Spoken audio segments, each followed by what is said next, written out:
शेतकरी बंधूंनो, आपल्याला कापसाचं उत्पादन घेत असताना सर्वात महत्वाचा एक टप्पा असतो तो म्हणजे वाणांचं सिलेक्शन. तर आज आपल्याला या ठिकाणी तेजस सर जे आहेत ते वाण सिलेक्शन कशा पद्धतीने करायचं आहे आणि त्याची जी काही माहिती जी आहे ते या ठिकाणी आपल्याला देणार आहे. तर तेजस सर, म्हणजे ज्या वेळेला शेतकरी कापूस उत्पादक जो शेतकरी आहे तो वाण सिलेक्शन करताना बऱ्याचशा गोष्टी त्याच्या मनामध्ये असतात की कोणतं वाण मी सिलेक्शन करणं गरजेचं आहे, माझ्या एरियानुसार माझ्या जमिनीनुसार मला कोणतं वाण सुटेबल आहे. तर तुम्हाला आता, कारण की कसं आहे, जवळजवळ 150+ व्हरायट्या मार्केटमध्ये कापसाच्या उपलब्ध आहे आणि मग एवढ्या व्हरायट्या जर उपलब्ध आहेत तर शेतकऱ्यांनी त्याच्या एरियासाठी त्याच्या शेतीसाठी कोणती व्हरायटी निवडणं गरजेचं आहे? तुमचं याच्याबद्दल काय मत असेल? खरं तर हीच मोठी समस्या आहे की इतक्या साऱ्या 150 म्हणजे ज्या नोंदणीकृत आणि काही प्रचलित त्याहूनही अधिक बिना नोंदणीकृत आणि ज्या वाहनांचं आपल्यापर्यंतही माहिती नाही अशा खूप साऱ्या, म्हणजे 300हून अधिकही कदाचित असू शकतात. आणि हीच खरी मोठी समस्या आहे का मग याच्यातून वाण निवडायचा कसा. आता शेतकरीची अपेक्षा काय असते किंवा कापूस उत्पादक जो आहे तर त्या कापूस उत्पादकाला काय पाहिजे असतं, तर पहिलं तर सगळ्यात महत्वाचं ते जे वाण निवडतायत त्याचं बी छोटा असावं. बी छोटा असलं म्हणजे त्याची उगवण क्षमता चांगली होते, जास्त होते आणि एका पॅकेटमध्ये जे 450 ग्रॅमचं पॅकेट आहे त्यामध्ये बियांची संख्या वाढते. ही पहिली त्याची अपेक्षा असते. दुसरी अपेक्षा अशी असते की ज्यावेळेस झाड वाढत असतं त्यावेळेस त्याच्यावर रस शोषक किडीचा प्रादुर्भाव कमी व्हावा. म्हणजे केसाळ पानांची रचना वगैरे जे काही वाणांना आहे का ज्यामुळे रस शोषक किडी आणि खास करून हिरवे तुडतुडे त्याचा प्रादुर्भाव कमी होतो. तिसरी त्यांची अपेक्षा असते की ज्याला फळफांदे त्याची संख्या जास्त असावी, गळफांद्यांची संख्या कमी असावी.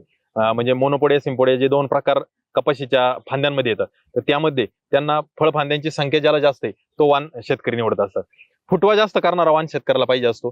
त्यानंतर ज्या झाडाचं कलण्याचं प्रमाण कमी आहे, म्हणजे पावसाच्या हंगामामध्ये कपाशीची लागवड असते आणि अतिवृष्टी झाली किंवा जास्त पाणी जर वाहिलं जमिनीतून तर झाड कलण्याची शक्यता किंवा संभावना तिथं वाढते आणि मग ती न कलणारं जे झाड आहे तर तो वाण शेतकऱ्याला अपेक्षित असतो. यानंतर शेतकऱ्याला अपेक्षित असतं की लाल्या त्या वाणावर कमी आला पाहिजे. म्हणजे लाल्याची जी समस्या आहे तर ती फक्त अन्नद्रव्यामुळे नाही तर ती किडीमुळे पण आहे. मग ती कमी कमी कोणत्या वाणाला येईल तो वाण शेतकऱ्याला अपेक्षित असतो. थोडंफार दुष्काळ सहन करण्याची क्षमता, कारण का तर पूर्णतः पावसावर आधारित आहे.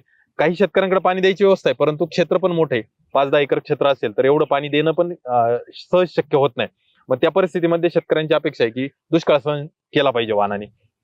अजून काही अपेक्षा आहेत शेतकऱ्यांच्या की त्याचं जे चेन बेरिंग आहे किंवा बोंडाची जी लाग आहे तर ते प्रत्येक पेऱ्यावर लागलं पाहिजे. काही ठिकाणी एका आड एक पेऱ्यावर असतं.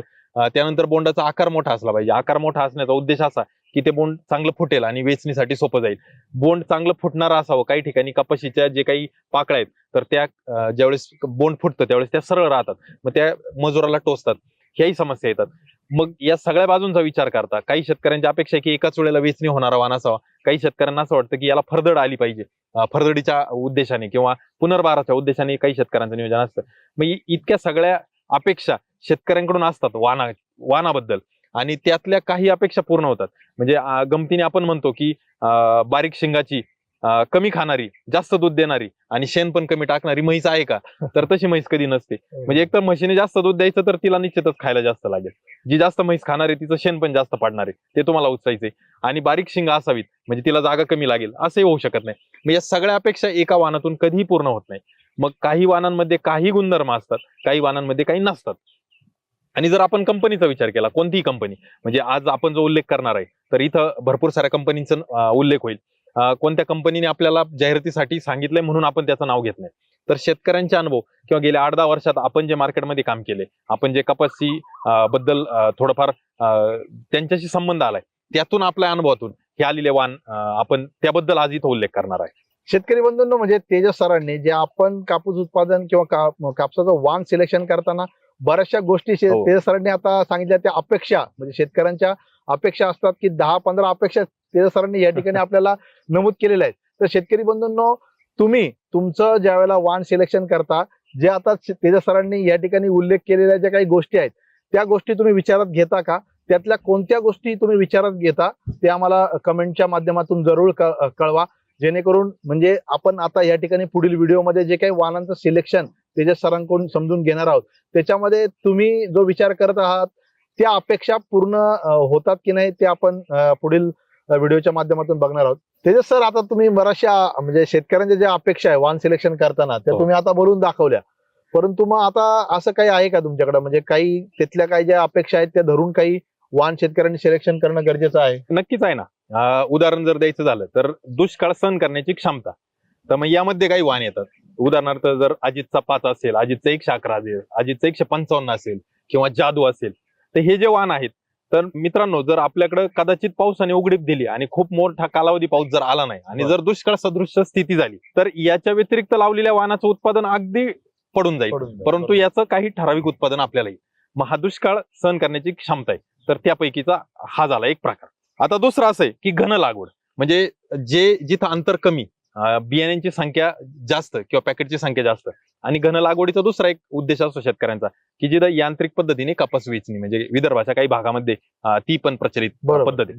मग तो जर उद्देश असेल तर लावणारे काही वाहन असतात जे संयुक्तिक आहेत. त्याचं जर उदाहरण द्यायचं झालं तर ग्रीन गोल्डचा जो कुबेर आहे तो आपण घन लागवडीसाठी निवडू शकतो. राशीचा 779 आहे तो आपण घन लागवडीसाठी निवडू शकतो. किंवा एटीएम सारखा जो वाहन आहे जो की उबट वाढतो, सरळ वाढतो, त्यामुळे तो घन लागवडीसाठी चालतो. नुजिविडूचा भक्ती आहे, मैकोचा निक्की प्लस आहे. हे जे वाहन आहेत ते जर तुम्ही घन लागवडीसाठी जर तुमचा विचार असेल तर ते तुम्ही तिथे निवडू शकता. हा एक दुसरा गुणधर्म आहे. तिसरा जर आपण पाहिला तर काही वाहन असे असतात ते ठराविक जमिनीत उत्पादन देतात, ठराविक जमिनीत देत नाही. परंतु आपली जमीन कोणत्याही प्रकारची असो, म्हणजे अगदी आपण पाहिलं खानदेश पासून इकडं विदर्भ, मराठवाड्याचा भाग, पश्चिम महाराष्ट्राचा काही भाग जसं की अहिल्यानगर किंवा अगदी पुण्याचा काही परिसर, सोलापूर सारखा भाग आणि थोडाफार प्रमाणात जो काही सांगली कोल्हापूर सारखा भाग, तर तिथं एवढ्या मोठ्या प्रमाणात आपलं कपाशीची लागवड होते. मग आपल्याकडे जमिनीचे प्रकारही खूप आहेत या सगळ्या भागामध्ये. असं नाही की विदर्भासारखी फक्त जांभा मृदाची जमीन आहे, असं नाही. वेगवेगळ्या प्रकारच्या जमिनी आहेत. मग कोणत्याही जमिनीत येणारा वाहन जी क्षमता आहे असे काही वाहन आहेत का जे आपण लागवडीनंतर कुठल्याही प्रकारच्या जमिनीत घेऊ शकतो. तर ते जर पाहिले तुम्ही तर अल्पगिरीचा जो टोटल आहे तर तो तुम्ही कुठेही लावा, तुम्हाला उत्पादन देईल. बायोसीडचा युवा वाहन आहे तोही तुम्हाला अगदी कोणत्याही जमिनीमध्ये उत्पादन देईल. राशीचा निओ आहे तो तुम्हाला कोणतीही जमीन असेल, तुमची जमिनीचा प्रकार कोणताही असेल तरी तुम्हाला तिथं चांगलं उत्पादन देईल. मग असे काही गुणधर्म आहेत. या व्यतिरिक्त जर आपण पाहिलं तर काही ठिकाणी आपण जर पाहिलं तर धाग्याची गुणवत्ता, धाग्याची लांबी याच्यावर भाव बदलतो. म्हणजे ही सर्वत्र प्रचलित नाही. काही विदर्भाचा भाग, काही खानदेशचा भाग, इथंच फक्त अशा पद्धतीचा भाव मिळतो. मग जर आपल्याला धाग्याच्या गुणवत्तेवर, धाग्याच्या जे काही लांबीवर जर आपल्याला पैसे मिळणार असतील त्या अनुषंगाने जर आपण गेलो तर क्वालिटीमध्ये म्हणजे क्वांटिटीचा न विचार करता तिला क्वालिटीमध्ये जातो. मग धाग्याची लांबी आणि धाग्याची गुणवत्ता मिळणारे वाहन कोणते, तर मैकोचा बाहुबली आहे, अजितचा 111 आहे, अजितचा 1155 आहे आणि अजितचा 199 आहे. मग यापैकी जर वाहनांची आपण निवड केली तर निश्चितच आपल्याला धाग्याच्या गुणवत्तेवर आणि धाग्याच्या जे काही लांबीवर आपल्याला भाववाढ मिळू शकते. मग थोडंसं तुलनेने उत्पादन जरी कमी असेल तरी आपण तिथं ते मॅच करू शकतो. तर असे काही गुणधर्म असतात. त्यानंतर एक वाहनांचा गुणधर्म आहे कपाशीमध्ये आपण जितकं मॅनेजमेंट करू. मॅनेजमेंटचा अर्थ असा की तुम्ही खतांचं नियोजन असेल, पाण्याचं नियोजन असेल किंवा तुम्ही बाकी कीड रोगाचं व्यवस्थापन असेल, तर मग हे जितकं नियोजन करू त्या नियोजनाला प्रतिसाद देणारा वाहन असतो. म्हणजे काही वाहन असे असतात तुम्ही किती पण व्यवस्थापन करा, त्याची एक क्षमता आहे की एका पॅकेटला 2 क्विंटल किंवा एका पॅकेटला 5 क्विंटल, तर ते तिथंच जाऊन थांबणार. पण काही वाहन असे असतात की जितकं तुम्ही द्याल तितकं ते तुम्हाला प्रतिसाद देतं. म्हणजे थोडक्यात सांगायचं तर तालमीतला पैलवान जो म्हणतो आपण त्यातला हा प्रकार, की तुम्ही जेवढं खाऊ पिऊ घालाल तेवढं त्याचा तुम्हाला प्रतिसाद मिळतोय. मग ते जे वाहन असतात तर तिथं तुम्हाला नियोजनावर लक्ष ठेवायला लागतं. नियोजनात तुम्हाला कसर करून चालत नाही आणि जेवढं चांगलं आणि वेळच्यावेळी नियोजन तुम्ही कराल, खर्च योग्य वेळेला आणि योग्य पद्धतीने कराल तितकं तुम्हाला उत्पादन जास्त मिळणार आहे. मग ते जर वाहन पाहिले तर कावेरीचा जो एटीएम आहे किंवा ॲग्रोस्टारचा शिवांश आहे यासारखे जे वाहन आहेत, त्यानंतर मैकोचा चैतन्य आहे, हे जर वाहन आहेत ते जर तुम्ही निवडले आणि त्याला योग्य व्यवस्थापन केलं तर तुम्हाला निश्चितच उत्पादन चांगलं मिळणार आहे, जास्त मिळणार आहे आणि यातून तुम्हाला जो काही नफा आहे तर तो वाढणार आहे. हे गुणधर्म कपाशीमध्ये असतात. अजूनही जे गुणधर्म काही आहेत, म्हणजे काही कपाशीच्या वाहनांची काही एक गरज आहे किंवा ते जर तुम्ही काम केलं तर निश्चितच तुमच्या उत्पादनात वाढ होते. म्हणजे कावेरीचा एटीएम जर वाहन तुम्ही लावताय आणि जर शेंडा खोडणी तुम्ही केली तर निश्चितच तुम्हाला ते बिना खर्चामध्ये उत्पादन वाढते. म्हणजे शेंडा खोडणी एवढ्या एका कामामुळे तुमचं कावेरीचं एटीएम शेंडा खोडणी न करता एका पॅकेटला जर 5 क्विंटल येत असेल तर शेंडा खोडणी करून आपण एका पॅकेटला 7 क्विंटल पर्यंत जाऊ शकतो. म्हणजे 1.5 आपण उत्पादनात वाढ करू शकतो. मग ही शेंडा खोडणी जर करणार असेल तर आपण एटीएमची निवड करतोय. मॅनेजमेंट रिस्पॉन्सिव्ह हा वाहन आहे म्हणजे काय, तर आपण चांगल्या नियोजन जर करणार आहे तर आपण एटीएमची निवड करू. घन लागवड करणार आहे तर एटीएमची निवड करू. म्हणजे ह्या वाहनाची ही खासियत आहे आणि त्या अनुषंगाने आपल्याला याची निवड करायची. यात जर आपण शेंडा खोडणी करूच शकत नाही किंवा करणं आपल्याच्याने शक्य नाही तर शक्यतो आपण एटीएम टाळला पाहिजे. मग अशी प्रत्येकाची मागणी असते. त्यानंतर काही वाहन असतात की जे जसं आपण घन लागवडीसाठी एटीएमचा विचार केला तसं काही वाहन असतात की जास्त अंतर. मग युएसचा 4715 हा वाहन आहे की ज्याच्या लागवडीचं अंतर जितकं जास्त तितकं तुम्हाला उत्पादन चांगलं मिळतं किंवा योग्य उत्पादन मिळतं. मग त्या ठिकाणी तुम्ही याचा विचार करू शकता. मग अशा जे काही गुणधर्म प्रत्येक वाहनामध्ये काही ना काही सापडतात आणि जी काही कंपनी ज्या वाहनाची निर्मिती करते तिचे जे काही नर आणि मादी म्हणजे मेल फिमेल जे पॅरेंट आहेत जे त्या वाहनाची जिथून उत्पत्ती होते तर त्यांचे त्यामध्ये काही ना काही गुणधर्म आपल्याला बघायला मिळतात. उत्पादनामध्ये आपल्याला त्याचा फायदा किंवा तोटा आपल्याला होत असतो. या बाबींचा विचार करून आपण वाहनाची निवड केली पाहिजे. याही उपर जाऊन आपल्याला मग आपला कालावधी म्हणजे आपण बऱ्याच वेळा खरीप मध्ये जर कपाशी करत असत तर काही शेतकरी रब्बीमध्ये दुसरं पिकाचं पण नियोजन करतात.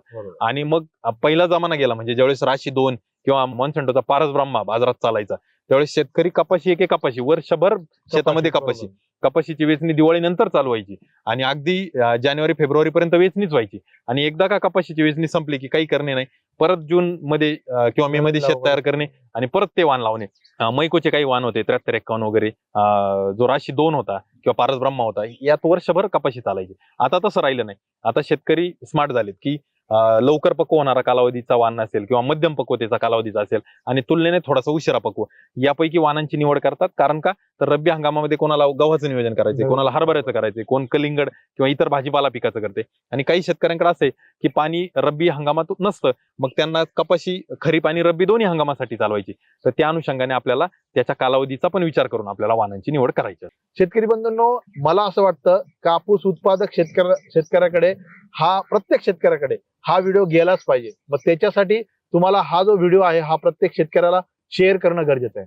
शेतकरी बंधूंनो, आमच्या ॲग्रोस्टारच्या युट्यूब चॅनलला जर तुम्ही सबस्क्राईब नसेल केलं तर तुम्ही आवर्जून सबस्क्राईब करा, जेणेकरून असे नवीन नवीन व्हिडिओ जे आहेत ते तुम्हाला म्हणजे त्याचं नोटिफिकेशन तुम्हाला रेग्युलर बेसिसवर येत राहील. इतर शेतकऱ्यांना देखील तुम्ही हा व्हिडिओ पाठवा, जेणेकरून त्यांना देखील आता कापूस म्हणजे आता सीझन जवळ आलेला आहे, लागवडीचा सीझन जवळ आलेला आहे, तर त्यांना देखील वाण सिलेक्शन करताना या व्हिडिओचा फायदा आपल्या बाकीच्या शेतकऱ्यांना देखील होईल. त्यामुळे तुम्ही जरूर हा व्हिडिओ इतर शेतकऱ्यांना शेअर करा. फेसबुक असेल किंवा इंस्टाग्राम असेल त्या ठिकाणी जर हा व्हिडिओ तुम्ही पाहत असाल तर जरूर आम्हाला फॉलो करा. धन्यवाद तेजस सर, तुम्ही अतिशय चांगली माहिती दिली. धन्यवाद.